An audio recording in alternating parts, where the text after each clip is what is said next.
Saya justru di lapangan dipegang oleh 10 anggota kepolisian, di depan masyarakat umum, di depan ketua adat, seperti maling, Mbak. Karena saya membawa berita dari Ibu Ketua Pimpinan. Terjadi perselingkuhan dengan 3 wanita, Kombes Agustinus Krismas.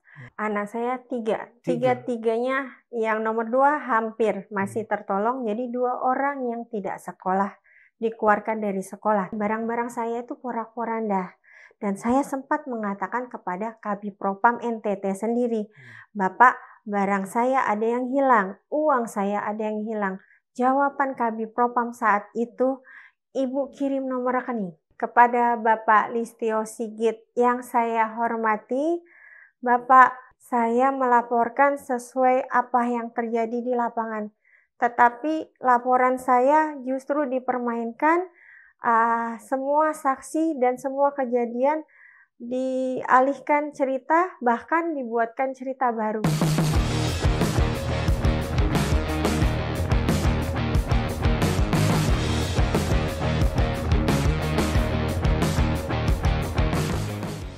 Kembali lagi di BS Kasus, podcast hukum Forum Keadilan TV bersama saya, Charlie Tobing. Sobat Forum, belakangan kita dikejutkan dengan adanya Ibu Bayangkari yang menegur keras Kapolri. Di akun sosial medianya, dia bilang keterangannya diubah di Mabes Polri dan dia meminta Pak Listio Sigit Prabowo untuk mengatensi kasusnya. Nah, kasusnya seperti apa? Di sini kita sudah kehadiran beliau, Ibu Bayangkari, Ibu Vanessa. Selamat datang, Ibu. Terima kasih, Mas Charlie. Terima kasih sudah hadir, Ibu.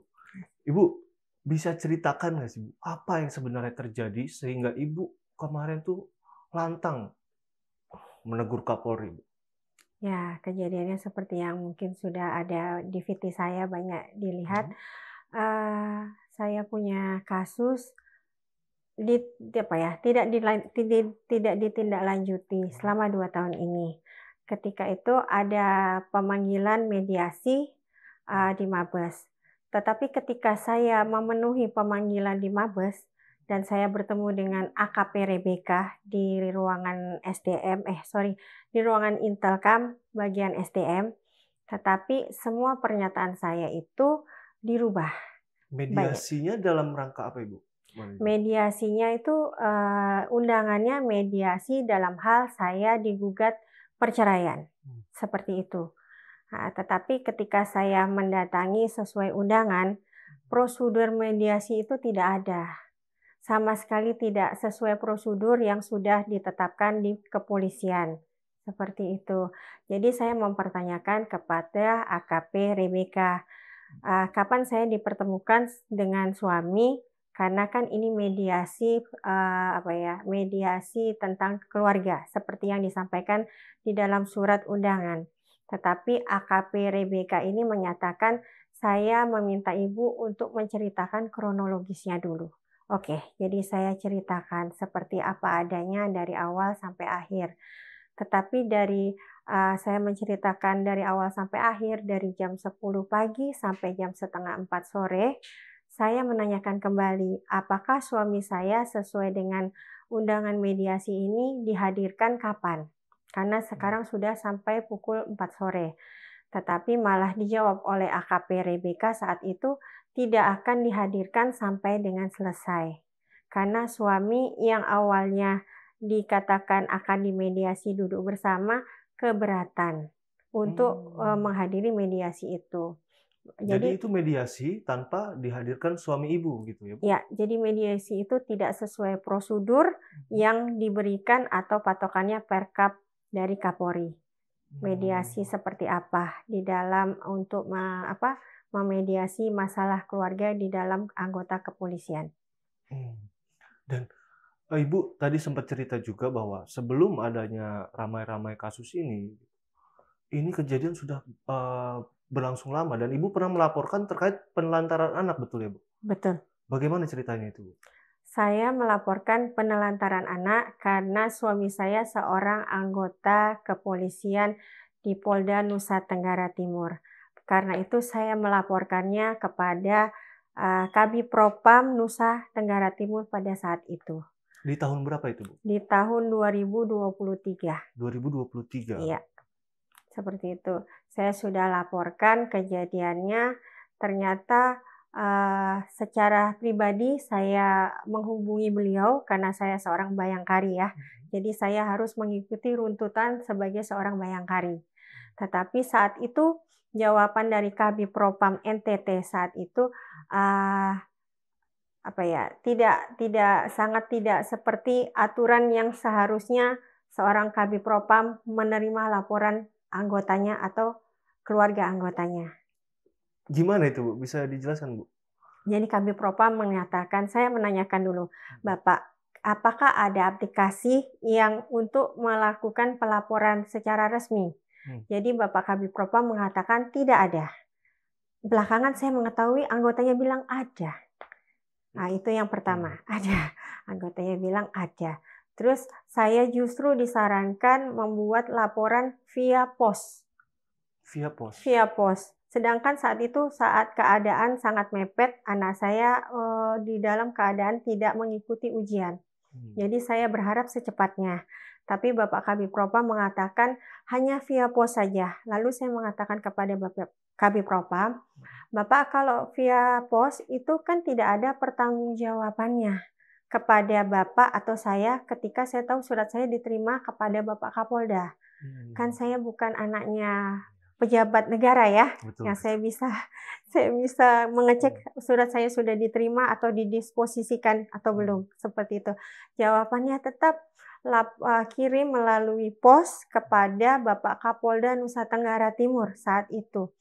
Tetap kekeh seperti itu? Tetap kekeh seperti itu. Dan untuk yang Ibu laporkan, itu apa, Bu, isinya? Laporan saya itu saya meminta tolong, anak saya sudah dikeluarkan dari sekolah selama 1 tahun, dan saya baru tahu saat itu. Karena semua permasalahan administrasi dan pembiayaan, karena saya tidak menerima gaji sama sekali, itu dipegang oleh suami saya. Jadi gaji semua itu dipegang oleh suami Ibu? Oleh suami. Dan gimana anak bisa dia nggak bayar sekolah ini, Bu? Nah, itu yang saya mempertanyakan kepada atasannya. Karena kalau saya mempertanyakan kepada suami, alasan suami itu membayar uang sekolah. Jadi akhirnya saya bingung kan, bagaimana untuk menjalan tengahnya ini, saya menurut aturan keluarga besar Polri, bagaimana saya harus melapor, saya melaporkannya kepada Kabid Propam Nusa Tenggara Timur saat itu. Jadi Ibu nggak terima gaji, suami Ibu bilang bahwa itu buat anak sekolah. Siap. Tetapi begitu dicek ternyata anak Ibu 2 orang ya, Bu? Anak saya 3. 3. Tiga-tiganya yang nomor 2 hampir masih tertolong, jadi 2 orang yang tidak sekolah, dikeluarkan dari sekolah tepatnya. Dikeluarkan di jenjang SD, SMP, SMA, Ibu? Anak saya yang dikeluarkan itu detik-detik ujian kelulusan SMP mau ke SMA. Seperti itu. Yang kedua itu kebetulan anak yang nomor 3 dari kelas 3 SD hingga sekarang tidak disekolahkan. Tidak disekolahkan. Kalau biasanya kan kalau anak berhenti sekolah itu kan biasanya ngadu ke bapaknya atau ke ibunya begitu, Bu. Ini nggak sama sekali atau gimana sebenarnya? Kita sama sekali di rumah tuh tidak mengetahui. Jadi kalau anak hanya tugasnya belajar ya. Jadi karena waktu itu COVID dan online, jadi anak cuma memberitahukan kepada bapaknya bahwa room yang dibuka itu tidak bisa karena melalui email. Jadi biasanya kalau room kelas tidak bisa dibuka memang karena tidak dibayar. Seperti itu. Dan memang hanya mengeluhkan beberapa kali tidak bisa masuk, tidak bisa mengikuti kelas. Jadi komplain dari guru, anak ini tidak bisa mengikuti pelajaran. Dan anak saya komplain ke bapaknya hanya sebatas itu. Dan Ibu baru tahu ketika itu ya, Bu? Ya, saya baru tahu ketika di tahun 2023 itu anak-anak saya kembali ke Bali dan saya mengecek langsung ke sekolahannya. Sekolah menyatakan sudah dikeluarkan karena bapaknya dihubungi lewat apapun bahkan email. Anak saya yang pertama kepala sekolahnya seorang warga asing ya. Jadi langsung memperlihatkan kepada anggota Paminal dan Propam dari NTT yang ke Bali. Datanya yang sudah dihubungi via SMS, WhatsApp, telepon, email, tidak bisa dan tidak ada jawaban. Oh, waktu itu Ibu langsung menanyakan ke suami, Ibu. Betul. Apa responnya, Bu? Responnya malah kebalikan seperti di Alor. Waktu itu di Alor, saya menanyakan gaji dengan jawaban gajian semua untuk sekolah anak. Nah, waktu saya sudah mengatakan kabar anak saya kenapa bisa dikeluarkan dari sekolah, suami baru mengatakan, ya sudah, pindahkan saja ke Nusa Tenggara Timur. Maksud saya nih, kalau memang seperti itu kenapa tidak dari awal? Nah, seperti itu. Sudah kejadian berat. Jadi saat itu saya berusaha, detik-detik ujian nih, tolong diusahakan. Tetapi suami malah bilang, tidak apa-apa, biarkan saja. Nah, karena itu saya segera meminta pertolongan kepada Kabid Propam. Hubungan Ibu dengan suami saat ini seperti apa, Bu? Nah, dari kejadian itu saya minta dimediasi. Sampai sekarang saya seorang bayangkari. Saya meminta kejelasan dari pelaporan penelantaran anak tersebut. Malah anak saya waktu itu anggota Propam dengan Kabid Propam sendiri datang tanpa surat sesuai SOP ya. Ada mediasi ataupun ada pertemuan keluarga bagaimana tentang ini. Tiba-tiba 1 bulan dari mereka datang awal anak buahnya, Kabid Propam sendiri malah datang tanpa surat ke mencari anak-anak saya. Jadi kebetulan saya ada informasi, saya pindahkan anak saya, bukan di tempat tinggal saya. Nah, ketika sudah menemukan anak saya di tempat lain, anak saya diambil. Waktu itu saya lagi kerja, saya tidak di tempat. Anak saya diambil, tempat tinggal yang mereka ini sebenarnya tidak tahu. Setahu saya, mereka tahu, mereka masuk tanpa surat izin atau SOP. Entah apa yang dicari. Bahkan kejadian ini saya sudah laporkan lagi ke Polres Denpasar. Tetapi Polres Denpasar hanya mengatakan tidak ada kerusakan kan, Bu? Seperti itu. Saya bilang tidak mungkin seorang polisi merusak. Hanya dengan izin kepada pemilik penyewa pasti akan dibukakan. Tapi buktinya barang-barang saya itu porak-poranda. Dan saya sempat mengatakan kepada Kabid Propam NTT sendiri, Bapak, barang saya ada yang hilang, uang saya ada yang hilang. Jawaban Kabid Propam saat itu, Ibu kirim nomor rekening. Biar kita bukan selesaikan. disuruh bikin laporan, Bu? Tidak, Ibu kirim nomor rekening. Biar kita selesaikan. Baru saya laporkan ke Polres Denpasar. Kabid Propam ini siapa namanya, Bu? Domi, saya lupa nama lengkapnya ya, Bapak Domi panggilannya. Bapak Domi. Bapak Waktu Domi. itu Kapoldanya itu? Waktu itu terakhir Kapolda Bapak Asadoma. Yang sekarang baru menjadi wakil gubernur. Gitu. Kejadian itu Bapak Asadoma dan Kabid Propam ini baru saja pensiun di bulan Desember kemarin. Baru saja pensiun. Baru. Dan tim yang yang menyelidiki pertama. Jadi ada tim pertama anggota biasa, tim kedua langsung Kabid Propamnya. Tim pertama ini tim yang sama menyelidiki kasus Rudy Soek. Oh, tim yang sama kasus Pak Rudy Soek gitu ya? Iya. Jadi kita tahu bagaimana kinerja Propam untuk Rudy Soek ya. Ya, kurang lebih gambarannya saya juga seperti itu. Hampir sama. Ada kejadian ketika viral, baru ada tindakan dan mengarahkan bagaimana. Seperti itu kurang lebihnya. Bu, Ibu terakhir ketemu suami kapan, Bu? Terakhir saya ketemu itu saat anak-anak saya diambil. Jadi waktu diambil tidak ada surat apapun. Anak saya mengabarkan via phone. Jadi saya datang karena tidak ada surat atau mencari anak saya kemana saya tidak tahu. Jadi saya mencari karena ada informasi, saya mencari ke hotel. Di hotel pun saya menunggu 1 jam. Tidak ada jawaban, nomor kamar yang saya sebutkan tidak pun bisa diketok atau dihubungi. Saya tunggu 1 jam, ketemulah dengan Kabid Propam NTT ini karena kebetulan beliau mau makan malam. Nah, jadi pertemuan itu tidak disengaja karena saya menunggu, baru saya memaksa meminta bertemu dengan suami saya. Sebab saya tidak menerima surat sesuai SOP ya, ada mediasi atau apapun. Karena di anggota yang pertama, mengatakan dan menjanjikan anggota yang pertama itu kebetulan sekarang Wakil Kapolres Sabu.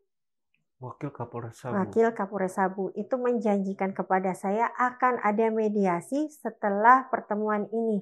Bahkan saya ada rekamannya. Seperti itu. Akan ada mediasi. Jadi saya menunggu. Karena saya ada kerja, saat itu pun saya ada kerja, saya mementingkan masalah ini ya. Gitu. Waktu jadi saya menemukan alamat suami dan Kabid Propam ini, mereka semua kaget. Bahkan saya sempat mau dihalangi oleh 7 polisi.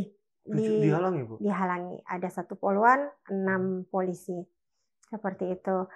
Tapi saya tetap sebagai warga negara Indonesia, saya gunakan hak saya dengan kemampuan netizen dan kamera, saya meminta pertolongan. Jadi mereka tidak bisa memegang saya. Sebenarnya kalau tanpa ada bantuan kamera atau ketakutan oleh netizen ya, mungkin saya sudah dipegang, diborgol atau bagaimana, karena sudah kamera saya sendiri sudah selalu mau diambil. Oh, sempat mau diambil juga ya? Sempat mau diambil.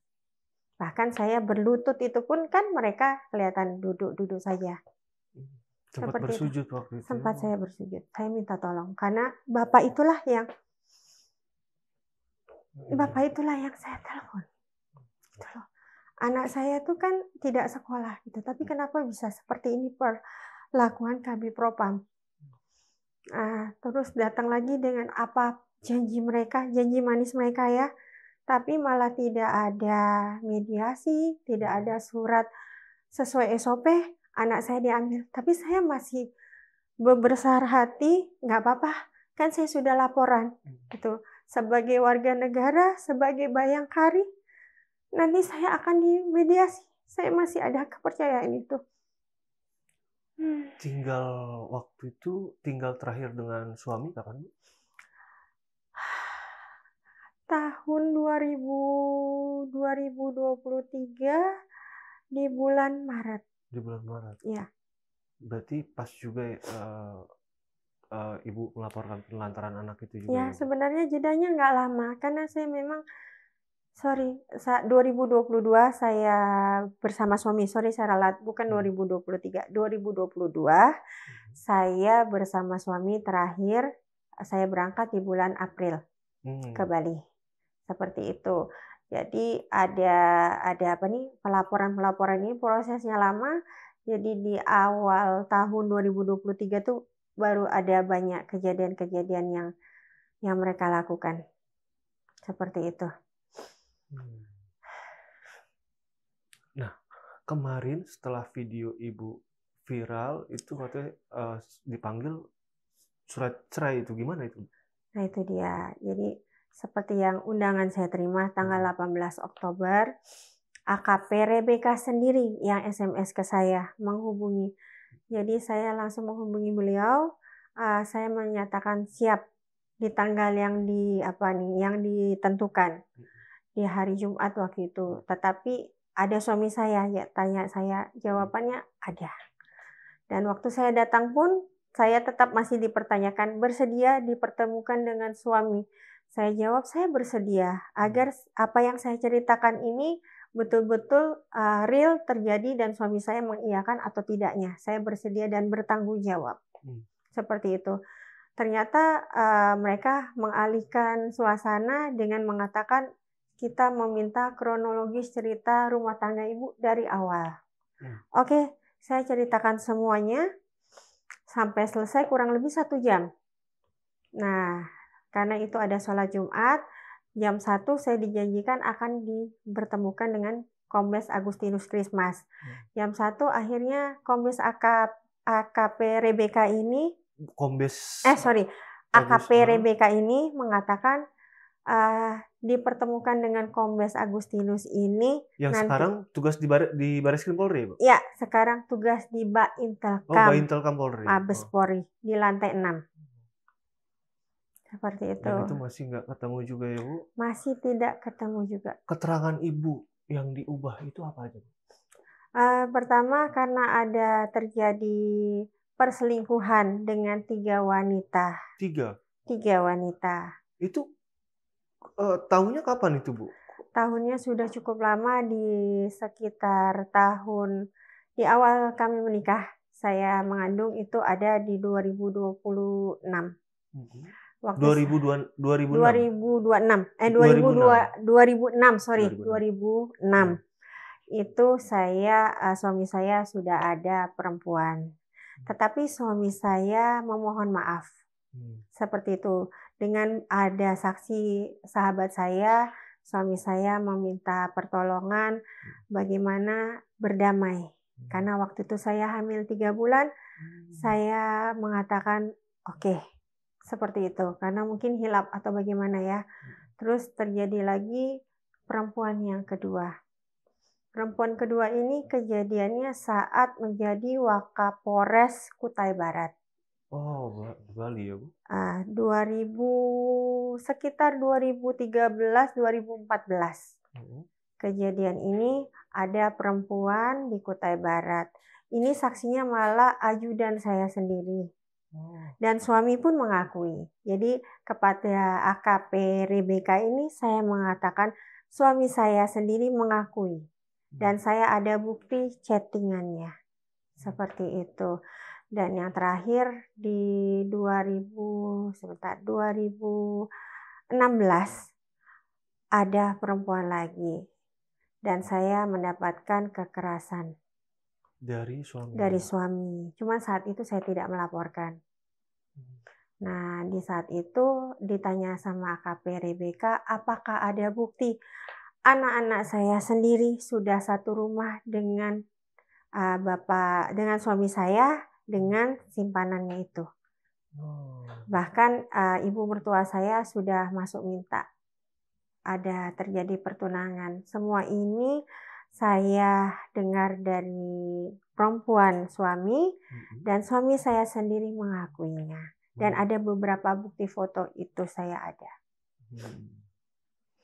Nah, ibu sempat nggak digaji, terus anak itu, terus uang itu lari kemana itu, Bu? Itu yang saya tidak tahu ya.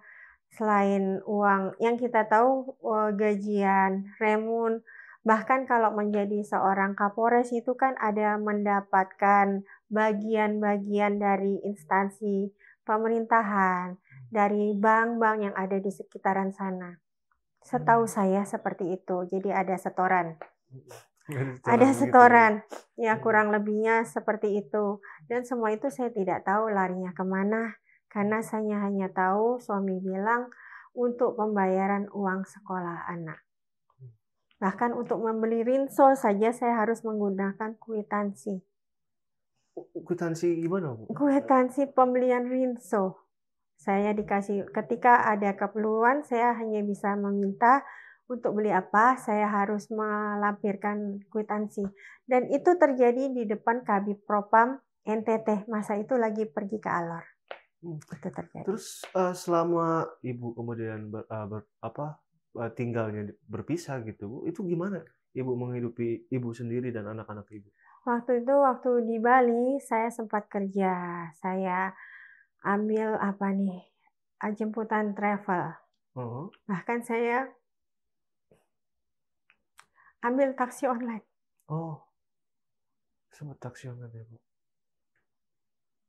Karena suami sama seperti waktu di Alor, saya dikirim 200, entah berapa hari, entah seminggu, 300.000.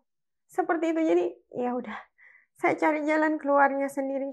Tapi karena saya laporkan, waktu anak saya diambil, itu mulai ada sedikit bantuan dari beliau ya, gitu. Karena saya mempertegas, saya pegang anak yang perempuan, Bapak Kabid Propam, tolong.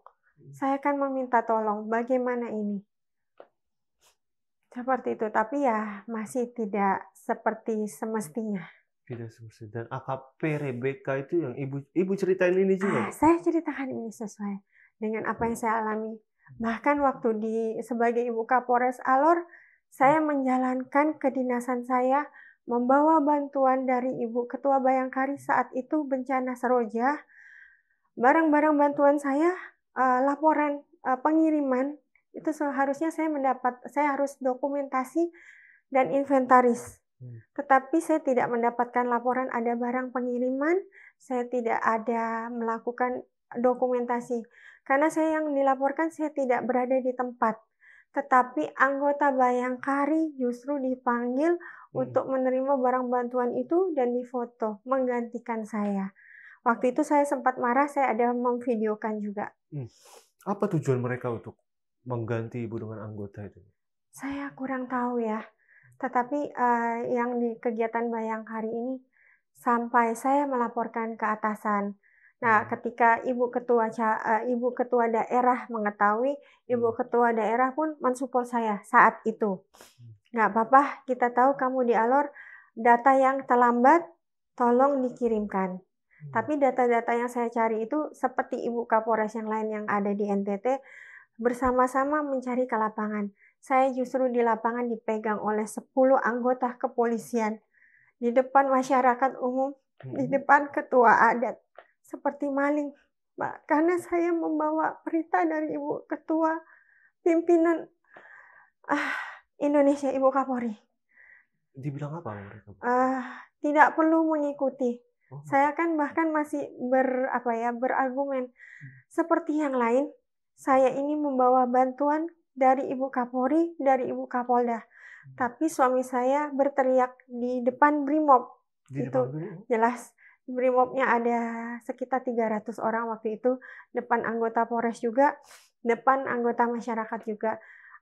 Bantuan dari Kapolri, bantuan dari Ibu Ketua Cabang, Ibu Ketua Daerah tidak peduli. Kamu tidak boleh mengikuti kegiatan mencari data. Sedangkan data saya minta kepada Bapak Peminah, maksudnya Bapak Kapolres, saya tidak dibagi. Dan komplain dari Ibu Ketua Daerah, saya belum menyerahkan data. Jadi kan saya agak kebingungan. Dari Bapak Ketua Peminah, saya minta data tidak dikasih. Dari atasan saya, Bayangkari, juga meminta. Seperti itu. Dan itu dilakukan di depan umum? Di depan umum. Nah, ini kan kemarin Ibu baru terima surat cerai, Ibu. Kalau Ibu sendiri merespon surat cerai itu seperti apa, Ibu? Saya sesuai dengan hak saya diundang, saya boleh menceritakan, saya boleh mengelak sesuai hak saya, apa yang diceritakan tidak sesuai, saya lakukan seperti prosedurnya. Tetapi ketika saya sebagai masyarakat biasa meminta sesuai prosedur, dan sebagai anggota Bayangkari ya, prosedurnya bagaimana? Dari Mabes, dari kepolisian, tidak sesuai yang mereka berikan kepada kita sebagai masyarakat biasa ataupun anggota Bayangkari. Jadi sekarang anak Ibu 2 orang tidak sekolah gitu? Anak saya yang pertama akhirnya saya sempat berusaha datang ke NTT terakhir bulan Juni kemarin. Rumah yang saya tempati di asrama Polda NTT tidak ada orang. Saya minta mediasi pertolongan kepada Kapolda, Dirintel, tidak ada pertolongan. Saya ternyata menemukan anak saya yang pertama sudah dibuatkan ijazah yang tidak seharusnya anak saya sekolah di sana. Bahkan saya sempat menghubungi sekolahnya. Oh, jadi nggak sekolah di sana tapi ada ijazahnya? Ada gitu? Ijazahnya. Ijazah dari Santo Yosep di Nusa Tenggara Timur. Jadi saya langsung bertemu dengan romonya. Romonya bahkan saya bilang, kalau Romo berani membantu, bahasanya membantu anak saya yang pertama, sedangkan kata yang Romo sampaikan kepada saya, anak ini hanya bersekolah 2 bulan sebelum ujian. Nah, sedangkan administrasi sekolah anak saya seperti ijazah, karena anak saya waktu itu SMP, ijazah SD itu belum dilampirkan sebenarnya. Karena saya sudah telusuri, saya ada videonya ke administrasi, mereka bilang administrasi tidak ada, itu langsung berhubungan dengan Romo. Jadi saya tetap bersikeras menemui Romonya. Dan Romo mengatakan hanya 2 bulan saja mengikuti ada ijazah ini. Dan saya mengatakan ada adiknya yang tidak sekolah, sama seperti kakaknya yang dibuat papahnya ini. Romo bisa membantu saya. Kalau Romo membantu kakaknya, walaupun dengan ijazah yang seperti ini, Romo tidak bisa menjawab. Nggak bisa menjawab. Tidak bisa menjawab. Padahal profesor tiba-tiba aja bisa ya, Bu? Profesor tiba-tiba bisa. Ya, kita tahu lah ya. Polri kan tidak mungkin sekolah sekelas Santo Yosef di NTT berani melakukan seperti ini. Kalau tidak ada keterlibatan orang-orang penting dalam institusi ini. Gitu. Siap Ibu. Bu, ada yang ingin Ibu sampaikan kepada, mungkin biar lebih jelas lagi kepada Pak Kapolri, silakan Ibu. Kepada Bapak Listio Sigit yang saya hormati, Bapak, ini masyarakat Indonesia, khususnya saya, Bayangkari. Banyak bayangkari-bayangkari yang terjauh dari Indonesia ini yang merasakan seperti saya. Saya melaporkan sesuai apa yang terjadi di lapangan. Tetapi laporan saya justru dipermainkan, semua saksi dan semua kejadian dialihkan cerita, bahkan dibuatkan cerita baru. Kurang lebihnya seperti itu. Dan saya sampai saat ini menunggu mediasi yang 2 tahun lalu Bapak Kapolda NTT mungkin bisa diperiksa lagi. Malah sekarang saya mendapatkan undangan mediasi perceraian. Mohon Bapak Kapolri Listio Sigit agar anggotanya lebih diperhatikan, agar kedepannya Polri bisa lebih maju dan lebih melindungi dan melayani masyarakat. Terima kasih. Siap Ibu. Terima kasih Ibu. Pak Kapolri 2 anak di sini tidak sekolah dan 1 Ibu Bayangkari di sini juga diabaikan. Mohon atensinya Bapak. Itu aja kali ya Bu yang bisa kita ini. Terima kasih. Ya, terima kasih Bu. Sobat Forum, sampai di sini dulu. Sampai jumpa di bias kasus berikutnya. Terima kasih Bu.